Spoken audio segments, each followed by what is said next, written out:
Okay, let's do some potty training troubleshooting. So you may be early on in your potty training journey and maybe you've run into some hiccups along the way. So I want to help you troubleshoot, especially if your child has started to have accidents even though you're prompting, and begin to resist you more and more by the day. Okay, so let's get into that.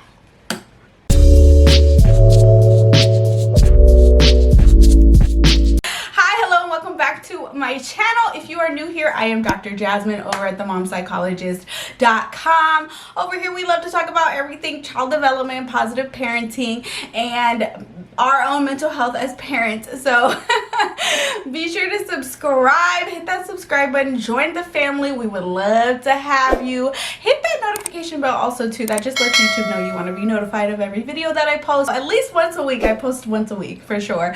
So be sure to subscribe and join the family if you haven't already. Go ahead and give this video a thumbs up if you are early in the potty training journey and you're running into a little bit of hiccups and you need a little support. So I received a question from a mom that I thought would be helpful for us to dive into. So she says, my 2.5-year-old met all the potty training readiness criteria you described in your book. So I did all of the prep work. You know, I let her pick out her underwear, read potty books, talked about it, and I started potty training. We are on day 4 and she has had more accidents than successes. She waits until she has her pull-up on for nap or bedtime and goes then or pees on the floor. She refuses to sit on the potty more than half of the time when I say, let's go sit on the potty. Sometimes she refuses to sit on the potty and pees on the floor a few minutes later. She has also refused to get up from her nap and out of her bed in the morning, I think because she knows her pull-up comes off after she gets up. I think I've done a good job of staying positive and not forcing her. I have also given her a lot of choices as she is strong-willed, but she just named a third choice or ignores me. It doesn't work. I'm wondering if it's time to throw in the towel. I'm willing to stick it out longer, but I don't want to if she's not ready yet.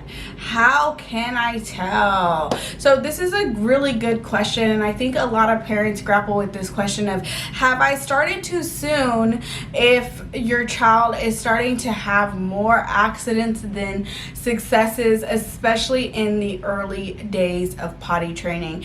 And so my answer, okay, and her little one is 2.5, and she starts off by saying that, you know, I looked out for the cues in your potty training book, which is right here, by the way, First Time Parents Guide to Potty Training. But she was able to check off a lot of the developmental signs of readiness of potty training. Her child is 2.5. I would say, to answer this mom's question directly, I think that your child is ready. I think it's going to just take a little bit of tweaks, which we can talk about, and a little bit of a mindset shift. And that's what I want to lead with. Before I get into some practical tips, I think mama, reality check, 4 days into potty training is really, really, really early, okay? It's too soon to start panicking and freaking out. So I want to start off there with a little reality check. We are early on into this process and it takes some time, okay? Please don't expect your child to just get it right away in the first couple of days. It's just oftentimes not going to happen. For some kiddos, they get it quick and that's great for them. But for others, it takes a while. And so us having all this pressure and feeling panicky that she's not getting it right away and she's having all these accidents and she's having more accidents than successes, and oh my gosh, that right there, that energy is what's going to further delay the process, okay? Just like I talk about in my book, you know, it's the same as with kids learning to walk, learning to talk, and any other developmental milestone.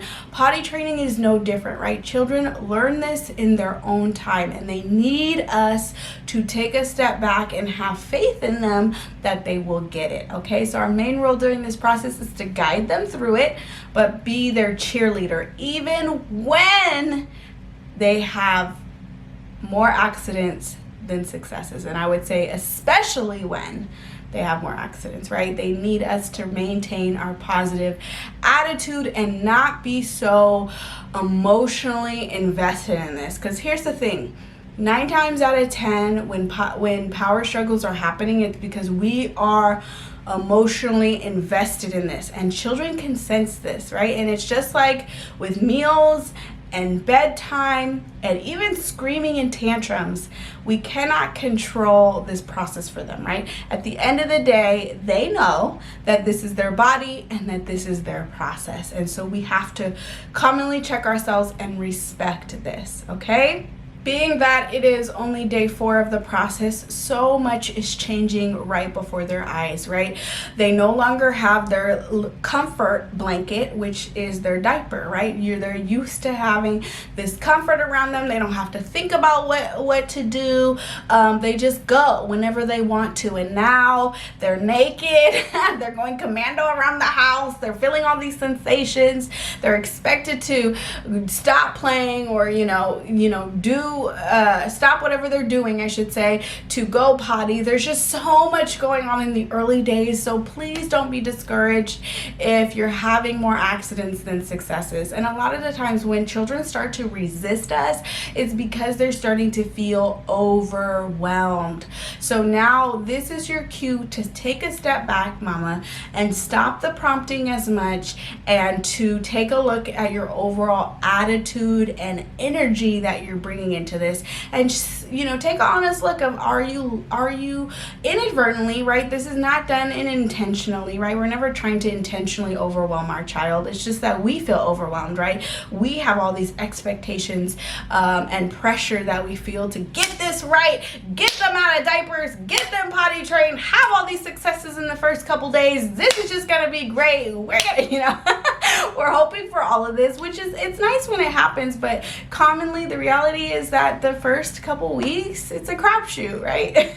For all of us. And so if we can begin by being gentle with ourselves, knowing we are doing everything we can to guide them through this, which my book goes through the step-by-step guide to give you a lot of the tools to do this. But then you have to take a step back and just say, all right, I am no longer in control of this process. I really never was.